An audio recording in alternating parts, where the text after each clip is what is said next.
नमस्कार, मैं डॉक्टर रजनीश कुमार आप सभी का एक बार फिर से हार्दिक स्वागत करता हूँ। हिंदी साहित्य का इतिहास सीरीज के अंतर्गत आज हम चर्चा करेंगे रीतिकाल को पढ़ने का सही तरीका क्या हो सकता है। प्रिय विद्यार्थियों, इसी तरीके से हमने आदिकाल और भक्ति काल को पढ़ने का सही तरीका क्या हो सकता है, उस पर चर्चा की हुई थी और हम आचार्य रामचंद्र शुक्ल के इतिहास ग्रंथ का लाइन बाय लाइन अध्ययन कर रहे हैं।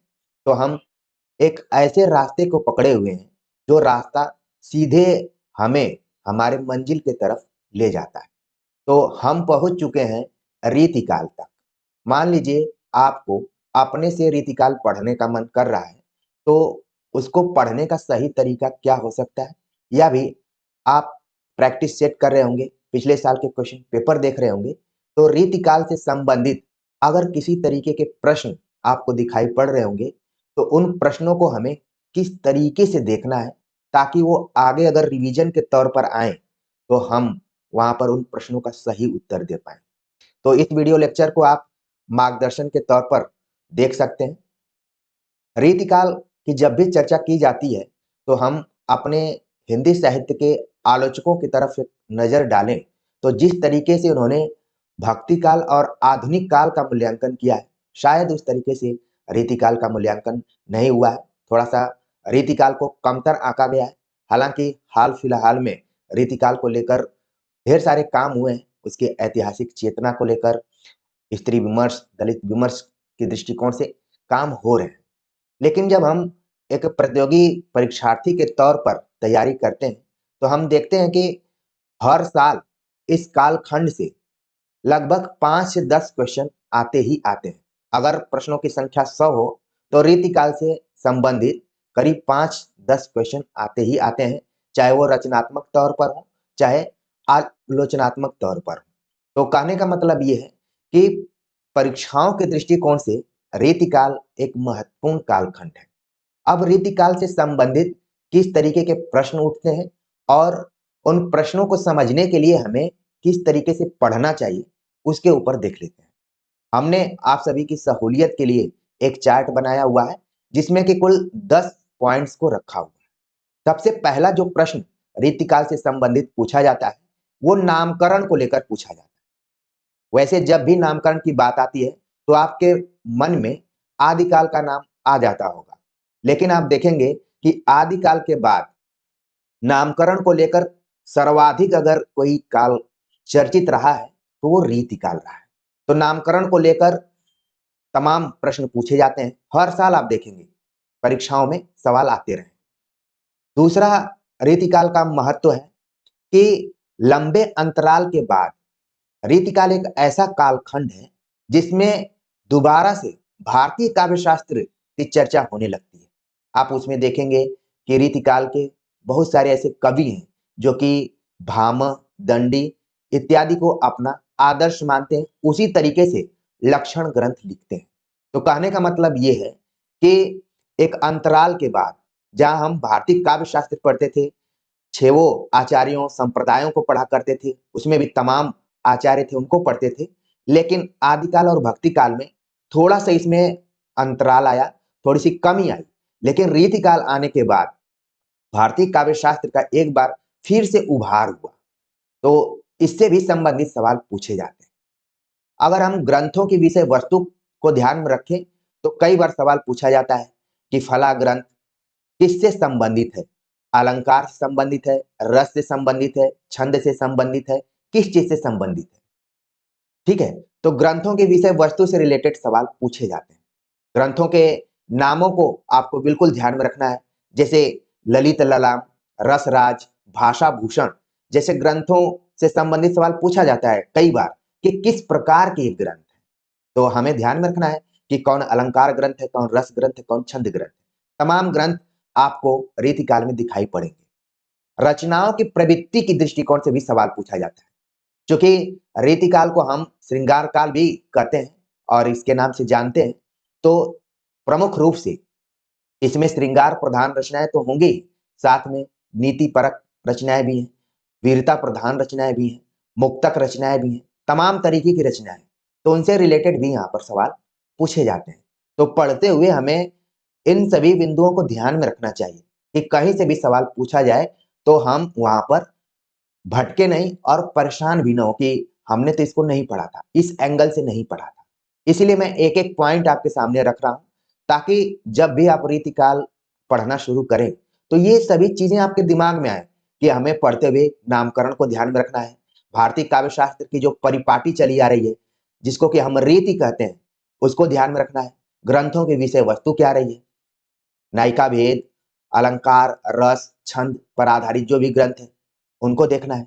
फिर रचनाओं की प्रवृत्ति क्या रही है, इसमें श्रृंगार रस की प्रधानता तो होगी ही, साथ में जो भी नीतिपरक, ठीक है? इसके बाद आप देखेंगे कि वीर रस से प्रधान, भक्ति प्रधान, ऐसा नहीं है कि इस काल में भक्ति प्रधान रचनाएँ नहीं लिखी जा रही थी, कम लिखी जा रही थी। फिर सबसे महत्वपूर्ण जो पॉइंट है वो है कवियों की श्रेणी।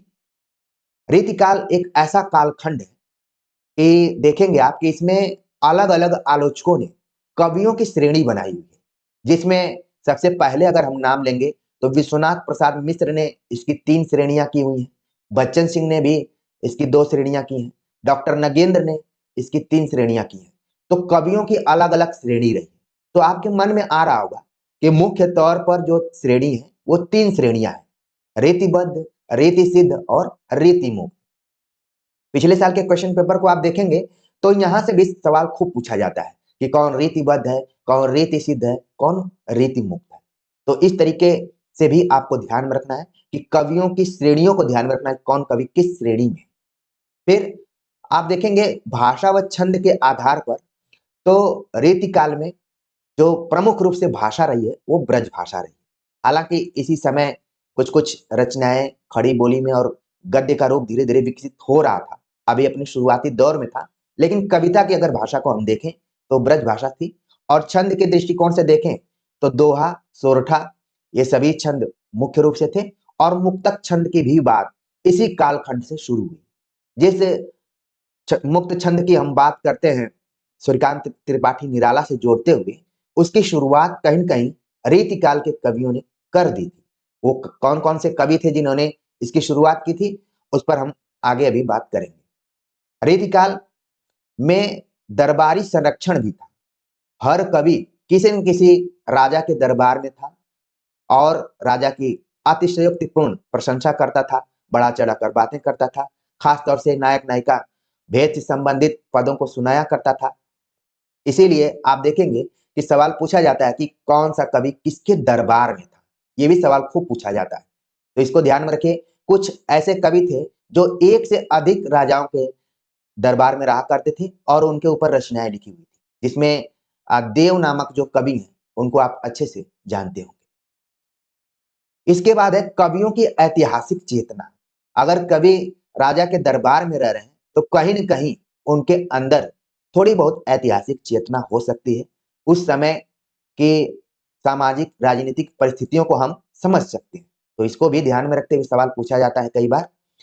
और उस ज़माने में न सिर्फ कवि रचनाएँ करते थे, बल्कि कुछ ऐसे राजा थे, जो अपने कवियों से प्रभावित होकर खुद उनके अंदर जो कवि हृदय था, वो सामने आ जाता था।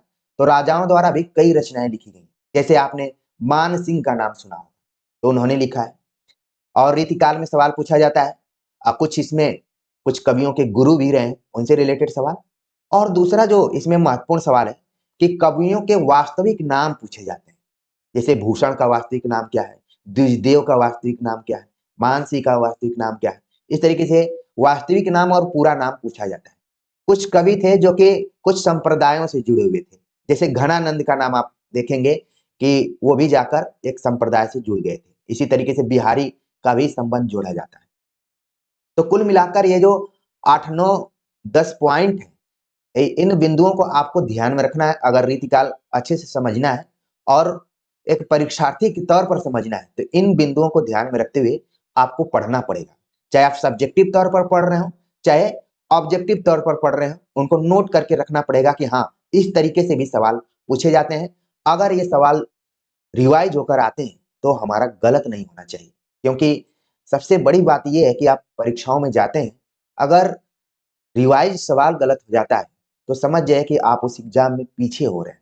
और एक बार अगर आपका सामान्य प्रश्न गलत हुआ तो कई और प्रश्न उससे प्रभावित हो जाते हैं और आप परीक्षा में थोड़ा-सा डगमगा से जाते हैं और आप समझ पा रहे होंगे कि क्या वहाँ पर मनोवैज्ञानिक स्थिति रहती होगी। तो प्रिय विद्यार्थियों, किसी भी प्रैक्टिस सेट को अगर आप देख रहे हैं, तो किसी भी प्रश्न को हल्के में मत लीजिए।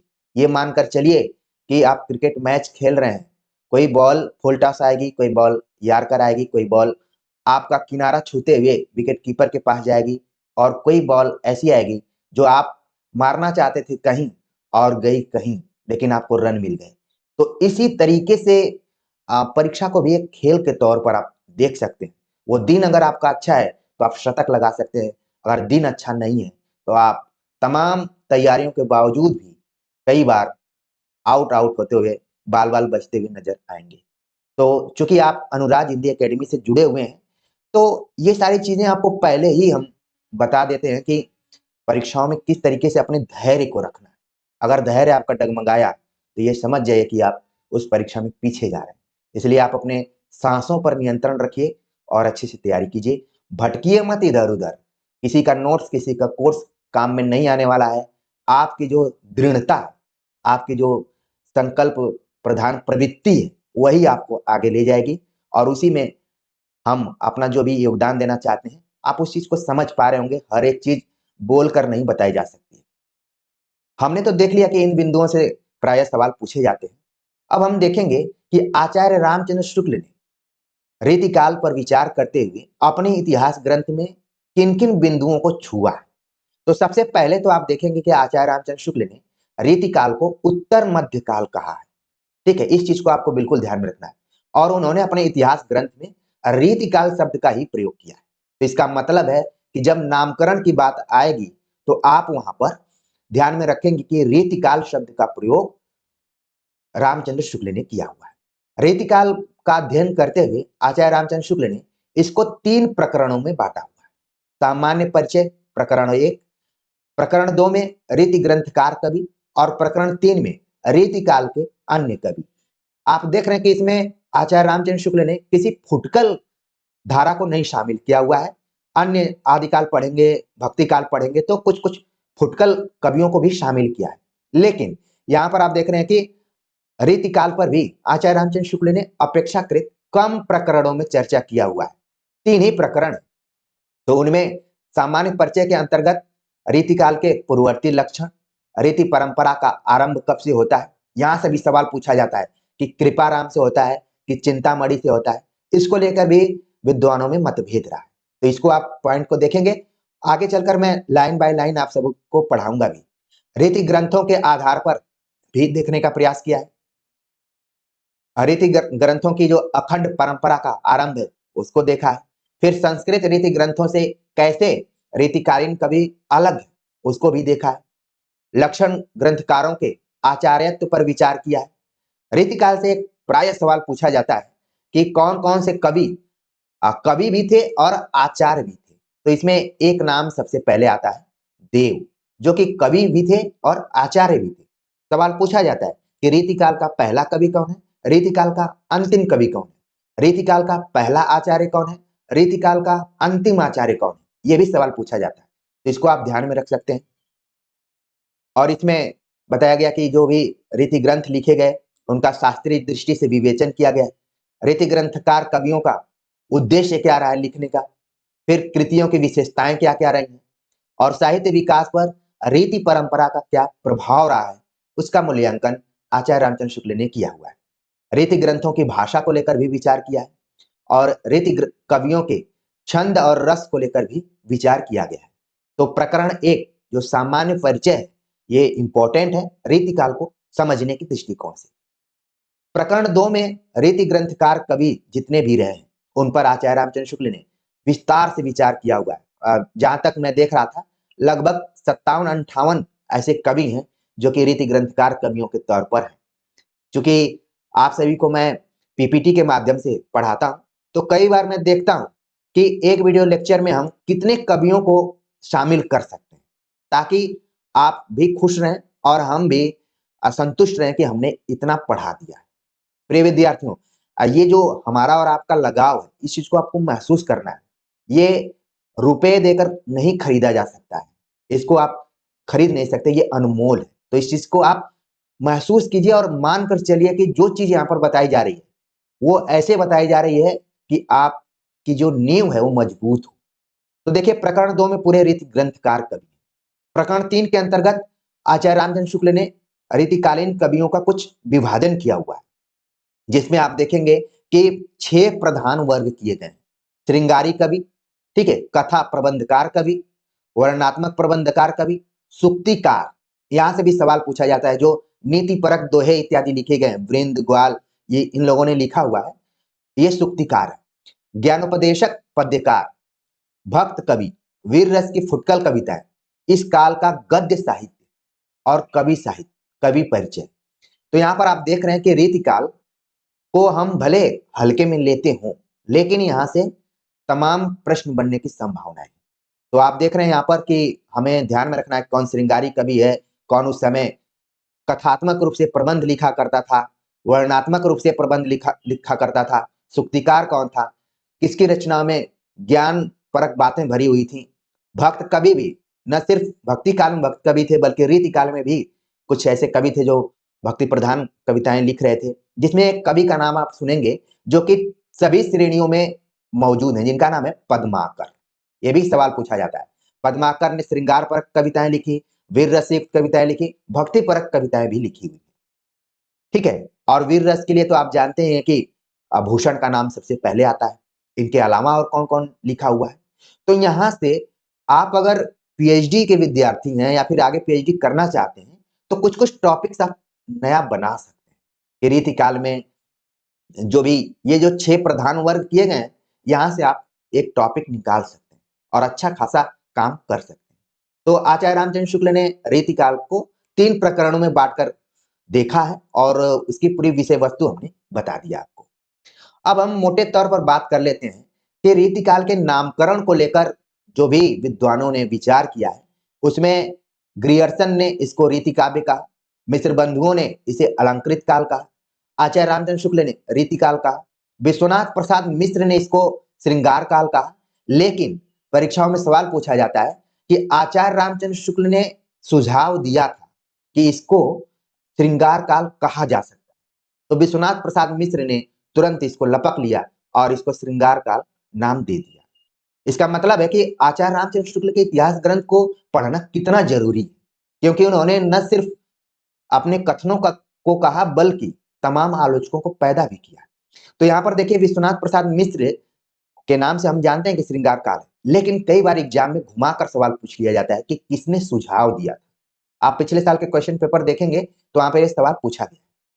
इसको कला काल कहा रमाशंकर शुक्ल रसाल में, ये भी कई बार सवाल पूछा जाता है। अंधकार काल कहा त्रिलोचन में। तो इस तरीके से आप देखेंगे कि ये नामकरण तो आप याद रखेंगे, साथ में आप अपने दिमाग में रखेंगे कि इन्हीं सभी कवियों, इन्हीं सभी आलोचकों के कथन भी रीतिकाल से संबंधित पूछे जा सकते हैं। तो जब भी आप ऑप्शन में देखें तो एक बार जरूर ठहर कर देखें कि आखिरकार ये किसका कथन हो सकता है।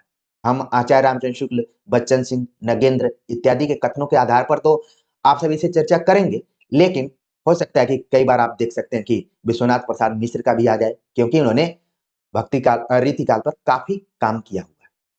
आगे हम अगर बात करें तो कवियों के विभाजन को लेकर मुख्य तौर पर विश्वनाथ प्रसाद मिश्र, बच्चन सिंह और नगेंद्र ने काफी काम किया हुआ है, ठीक है। इन 3 आलोचकों को बिल्कुल ध्यान में रखना है। और हमने आचार्य रामचंद्र शुक्ल पर बता ही दिया कि उन्होंने क्या क्या विभाजन किया और क्या अध्ययन किया। विश्वनाथ प्रसाद मिश्र ने रीतिकाल के कवियों को 3 श्रेणियों में रखा है, रीतिबद्ध, रीतिसत और रीतिमोक्त। रीतिबद्ध के अंतर्गत केशवदास, सेनापति, जसवंत सिंह, मतीराम, भिखारी दास, पद्माकर, इन लोगों का नाम है। रीति सिद्ध के अंतर्गत बिहारी लाल है। रीति मुक्त के अंतर्गत आपको एकदम से याद होगा घनानंद, बोधा, आलम, ठाकुर, द्विजदेव, इन लोगों ने रीति मुक्त कविताएं लिखी हुई। बच्चन सिंह ने थोड़ा सा भार हल्का करते हुए सिर्फ 2 भागों में बांटा हुआ, लेकिन उन 2 भागों के 2-2 भाग और कर दिए तो ये भार हल्का होने की जगह पर और कॉम्प्लिकेटेड हो गया। बद्ध रीति कवि उन्होंने रखा, जिसमें रीति चेतस और काव्य चेतस 2 वर्ग कर दिए। रीति चेतस में चिंतामणि, जसवंत सिंह, भिखारी दास, प्रताप शाही, ग्वाल जैसे कवियों को रख दिया। काव्य चेतस में मतिराम, भूषण, देव और पद्माकर जैसे कवियों को रख दिया। मुक्त रीति में दो विभाजन किया, अभिजात्य वर्ग और स्वच्छंद धारा, जिसमें बिहारी को अभिजात्य वर्ग में रखा और स्वच्छंद धारा में वही जो रीति मुक्त कवि रहे हैं, आलम, घनानंद, बोधा, ठाकुर, युद्धदेव इत्यादि। ठीक है, तो ये विभाजन किया है बच्चन सिंह ने। अब हम देख लेते हैं कि नगेंद्र जी ने क्या विभाजन किया होगा। इन्होंने 3 श्रेणियों में रखा हुआ है, रीति कवि, रीति सिद्ध कवि और रीति मुक्त कवि। बस घुमा फिराकर बात कही गई है, लेकिन वही सभी कवि सब में शामिल है। रीति कवियों में डॉक्टर नगेंद्र ने 2 विभाजन किए, सर्वांग निरूपक और विशिष्टांग निरूपक। सर्वांग निरूपक मतलब ऐसे कवि जिन्होंने रस, अलंकार, छंद सबका निरूपण किया है। उसमें चिंतामणि, कुलपति मिश्र, भिखारी दास, देव, पद्माकर इत्यादि का नाम आ जाता है। और कुछ ऐसे कवि थे जो विशेषज्ञता हासिल किए हुए थे, वो विशिष्ट अंग पे ही अपना काव्य रच रहे थे, जिसमें श्रृंगार रस किसी के रचनाओं में केंद्र में था, किसी के रचनाओं में छंद था, किसी के रचनाओं में अलंकार। तो इस तरीके से तमाम कवि रहे। रीति सिद्ध में घुमा फिराकर वही बात आ रही है कि बिहारी लाल को रखा गया है, और रीति मुक्त में भी कॉमन रूप से वही सभी कवि हैं, घनानंद, बोधा, आलम, ठाकुर। तो कुल मिलाकर आपको ध्यान में रखना है कि जो कवियों की श्रेणियां बनाई गई हैं, कौन रीतिबद्ध है, कौन रीति सिद्ध है और कौन रीति मुक्त है। अब हम देख लेते हैं कि परीक्षाओं में जाते हैं तो कई कथन पूछे जाते हैं, और खासतौर से रीतिकाल की बात करें तो रीतिकाल की भूमिका को लेकर रीति काव्य की भूमिका नाम से नगेंद्र ने एक पुस्तक लिखा हुआ है। ठीक है, रीति काव्य की भूमिका। तो जाहिर सी बात है कि नगेंद्र जी का कुछ न कुछ कथन एग्जाम में आएगा ही आएगा रीतिकाल से संबंधित। तो हमें मुख्य तौर पर रीतिकाल के संदर्भ में आचार्य रामचंद्र शुक्ल के कथन को ध्यान में रखना चाहिए, बच्चन सिंह के कथन को ध्यान में रखना चाहिए, विश्वनाथ प्रसाद मिश्र और नगेंद्र के कथन को हर हालत में ध्यान में रख के जाना चाहिए। तो इस तरीके से हम अगर पढ़ें तो रीतिकाल का सही तरीके से अध्ययन कर सकते हैं और जो भी स्ट्रक्चर है उसको अपने दिमाग में रख सकते हैं। तो प्रिय विद्यार्थियों, ये मार्गदर्शन के तौर पर हमने सोचा कि आप सभी को रीतिकाल पर विस्तार से पढ़ाने की जगह पर थोड़ा सा बता दिया जाए कि आप इन इन बिंदुओं को ध्यान में रखते हुए रीतिकाल को पढ़िए। चाहे आप खुद से इतिहास ग्रंथ पढ़ रहे हो, चाहे पिछले साल के क्वेश्चन पेपर को पढ़ रहे हो, तो पढ़ते हुए इन इन बिंदुओं को आप बिल्कुल ध्यान में रखते हुए पढ़िए, ताकि क्वेश्चन रिवाइज हो तो आप वहां पर बढ़त बना के रखिए। ये नहीं कि आता हुआ सवाल भी गलत हो जाए और आप घर पे आके माथा पीट रहे हैं कि यही गलती मेरी सुधर नहीं रही है, नहीं तो मैं अब तक सेलेक्ट हो गया होता, ये हो गया होता, वो हो गया होता। तो गलतियां तो मनुष्य के साथ जुड़ी रहती हैं। अभी एक गलती आप सुधारेंगे, दूसरी गलती आ जाएगी, लेकिन इन्हीं गलतियों को पार करते हुए हमें सफलता के द्वार तक पहुंचना है। तो इसी में हम आप सभी से जुड़ने का प्रयास करते हैं कि भाई, जो कुछ अनुभव रहा है, जो आप लोग विश्वास करते हैं कि सही मार्गदर्शन दिया जाए, बाकी तो मार्गदर्शन आपके चारों तरफ फैला हुआ ही है, उसमें से भी छन कर सही बात आपके सामने आए। तो उम्मीद है कि जो हमारा विचार था, जो हमने रीतिकाल को पढ़ते हुए महसूस किया, वो सभी चीजें आपको समझ में आ गई होंगी। आप सभी के कमेंट्स का इंतजार रहेगा। मिलते हैं एक नए टॉपिक के साथ, तब तक के लिए नमस्कार।